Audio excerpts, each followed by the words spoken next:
Hello అందరికీ welcome to Santoshi world. Welcome to my channel.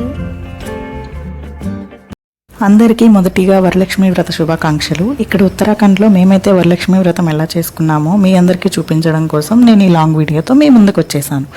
So Varalakshmi వ్రతం నేనైతే మొదట ప్రసాదాలు చేయడంతో మొదలుపెట్టాను. ముందు స్టవ్కి అట్లాగే పాలు పొంగిచ్చే గిన్నెకి పసుపు రాసుకొని కుంకుమ బొట్లు పెట్టుకొని పరవన్నం అయితే ముందుగా పాలు పొంగించడం మా ఆనవాయితీ కాబట్టి అది చేశాను. అండ్ ఇక్కడ వరలక్ష్మి వ్రతం చేసుకోవడం కోసం నేనైతే చాలా టెన్షన్ పడ్డానండి. ఎందుకంటే మన తెలుగు రాష్ట్రాల్లో దొరికినట్టు పూజకి వ్రతాలకి సంబంధించి వస్తువులు కానీ సౌకర్యాలు కానీ ఇక్కడ ఏవీ ఉండవు. కానీ ఉన్న వాటితో మంచిగా చేసుకుందామని నేనైతే ఆ వరలక్ష్మీదేవికి సంకల్పించుకున్నాను.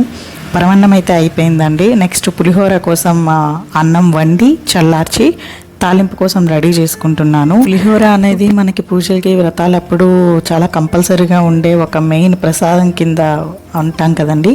అలాగే మా హస్బెండ్కి కూడా పులిహోర అంటే చాలా ఇష్టం. అండ్ నెక్స్ట్ నేనైతే పూర్ణం బూరెల కోసం ఇక్కడ నేనైతే పప్పు బెల్లం కలిపి ఉడకపెట్టుకున్నాను. అండ్ వాటిల్ని పెట్టుకొని పూర్ణాలు కూడా వేసేసాను. బూరెలు కూడా అయిపోయినాయి. మా వైజాగ్లో అయితే వీటిని బూరెలు అనే అంటారు, కానీ మా హస్బెండ్ అయితే ఎప్పుడు కూడా నవ్వుతారనమాట. వాటిని బూరెలు అనరు, పూర్ణాలు అంటారు అని అతను.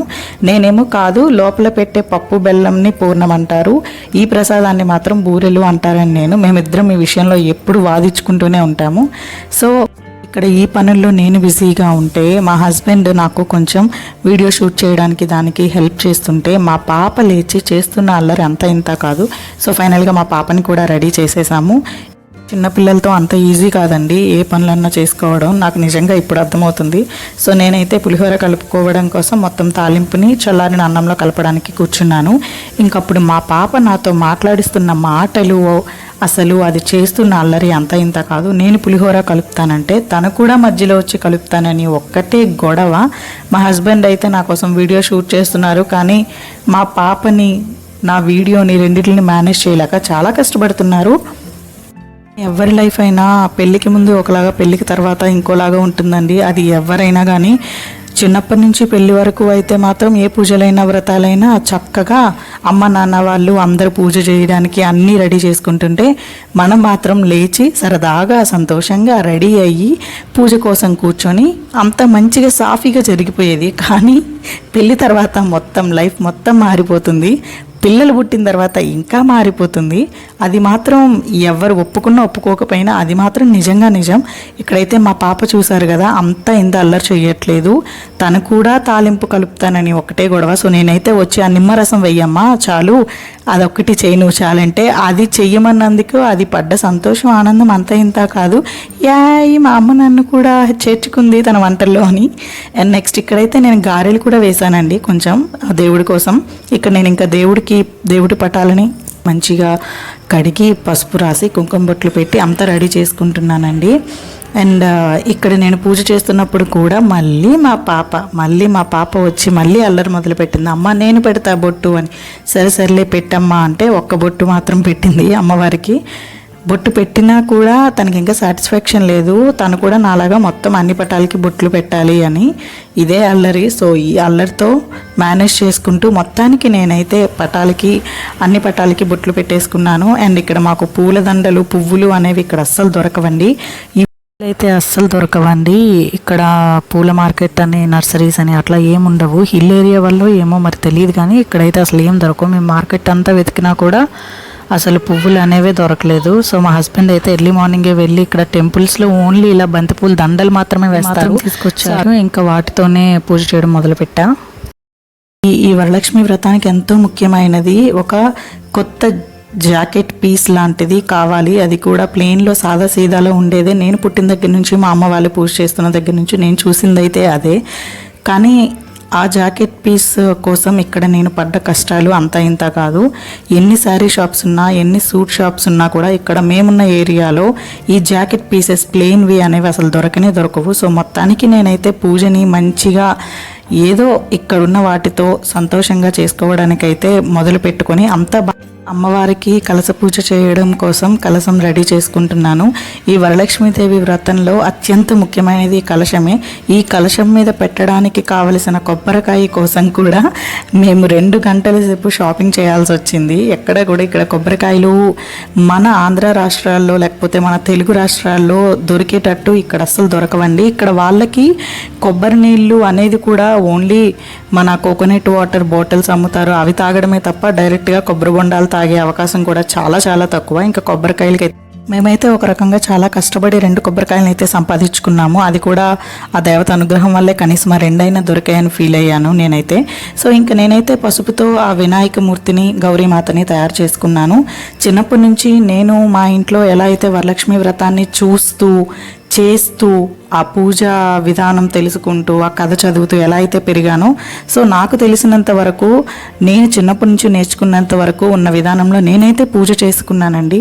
నేనైతే వ్రతం చేసుకున్నాను. ఇంకా నేనైతే తోరాలు రెడీ చేసుకోవడం కోసం ఇక్కడ నేనైతే దారం పోగులు తీసుకుంటున్నాను. అందరిలాగానే 9 దారం పోగులు తీసుకోవాలి. ఒక పువ్వుతో ముడి వేసుకోవాలి. దానికి 9 ముడులను వేసుకోవాలి. 9 లేదా 5 ముడులను వేసుకోవాలి. సో నేను కూడా అలాగే తోరాలు రెడీ చేసుకున్నానండి. నేనైతే చిన్నప్పటి నుంచి మా అమ్మ వాళ్ళ ఇంట్లో పూజ చేసుకునేటప్పుడు ఎక్కువ మంది అక్కని, వదిన, ఇంట్లో వాళ్ళు, బయట వాళ్ళు, పిన్ని, అత్తయ్య, వాళ్ళు వీళ్ళు అంటూ ఎంతో బాగా జరిగేది. కానీ ఇక్కడ ఇప్పుడు పెళ్ళైన తర్వాత నేను ఒక్కరిదాన్ని మాత్రమే, మా హస్బెండ్, మా పాపతో మాత్రమే పూజ చేసుకోవాల్సిన పరిస్థితి ఉంది. అంత దూరంలో ఉండాల్సి వచ్చింది మేము. కానీ ఏదైనా కానీ వరలక్ష్మీదేవి వ్రతం మాత్రం చిన్నప్పటి నుంచి ఇలానే చేసుకుంటూ ఉన్నాము. ఇప్పుడు పెళ్ళయ్యి పాపతో చేసుకుంటున్నాను, అంతే తేడా. పూజ అయితే మాత్రం చాలా మంచిగా చేసుకున్నాను. చిన్నప్పటి నుంచి ఏ పూజలున్నా వ్రతాలున్నా అంటే వరలక్ష్మీదేవి పూజ అని, త్రిమూర్తుల పూజ అని, అట్లాగే వినాయక చవితికి అని, సో ప్రతి పూజలో కూడా ఆ పూజ యొక్క బుక్ చదవడం, మంత్రాలు చదవడం అంతా నాదే పని. నేను పెళ్ళయ్యి మా ఇంటి నుంచి వెళ్ళే వరకు కూడా అది నా పనే.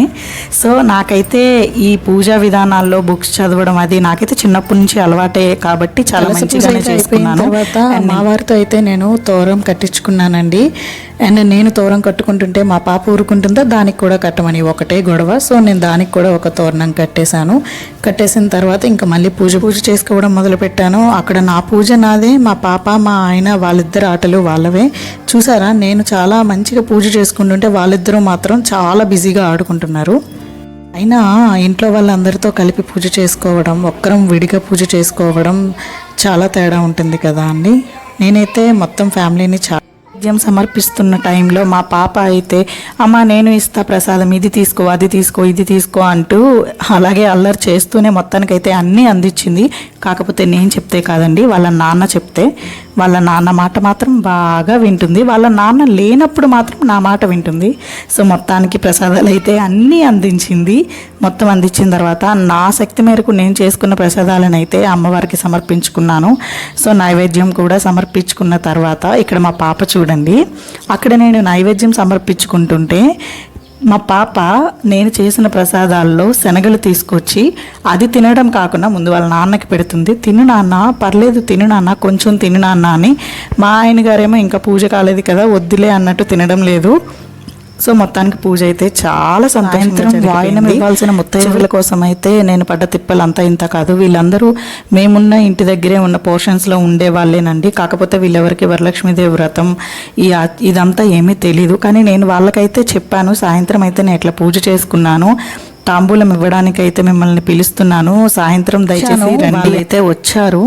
కాకపోతే వాళ్ళు ఇదంతా ఇట్లా పసుపు రాస్తున్నారు ఏంటి, అయ్యో చెప్తే ముందుగా చీరలు కట్టుకుని వచ్చే వాళ్ళం కదా అది ఇది అని కొంచెం జోక్స్ వేశారు. నేనైతే చెప్పాను కదా అండి పూజ చేసుకున్నా అని, మీరు అలాగే వస్తారని నేను కూడా అనుకున్నా. అంటే లేదు మాకు తెలియదు కదా అందుకని అంటే ఏం పర్లేదండి, అదేం పర్లేదు, ఇది అక్కడ మాకు సాంప్రదాయం, ఇలా ముత్తైదువుల్ని పిలిచి చేసుకుంటారు. ఇంకా 9 మందిని అలా అయితే ఇంకా మంచిది. కాకపోతే ఇక్కడ అంతమంది నాకు లేరు కదా, మీరు మాత్రమే ఉన్నారు కాబట్టి మిమ్మల్ని పిలిచాను అని చెప్పాను. సో మొత్తానికైతే ఈ వాయినాలు కూడా ఇవ్వడానికి మొత్తం రెడీ చేసుకున్నాం. ముందుగా వచ్చిన వాళ్ళకి కాళ్ళ నిండా పసుపు రాసి గంధం రాసి వాయినాలు ఇచ్చిన తర్వాత వాళ్ళందరూ చాలా హ్యాపీ, నేను కూడా చాలా హ్యాపీ. వాయినాలు ఇచ్చిన తర్వాత ఆశీర్వదించమని అక్షతలు చేతికిచ్చానండి. అప్పుడు వాళ్ళు అయ్యయ్యో ఏం ఆశీర్వదించాలి మాకు తెలీదు అంటే, లేదండి మీ మనసుకు తోచిన ఏదైనా ఒక మంచి ఆశీర్వాదం ఇవ్వండి, చాలా ఆశీర్వదించారు. నేనైతే చాలా సంతోషంగా ఫీల్ అయ్యాను. ఇక్కడ కనీసం ఈ పూజ అవుతుందా లేదా, ఈ వాయినాలు ఇవ్వగలనా లేదా అని చాలా టెన్షన్ అయితే పడ్డాను, కానీ అంత మంచిగా జరిగిపోయింది. సో ఫైనల్గా ఇదైతే ఉత్తరాఖండ్లో మేము చేసుకున్న వరలక్ష్మీదేవి వ్రతం. నచ్చిందా? మీకు నా వీడియో నచ్చినట్లయితే లైక్ చేయండి, షేర్ చేయండి, సబ్స్క్రైబ్ చేసుకోండి. థ్యాంక్ యూ అందరికీ.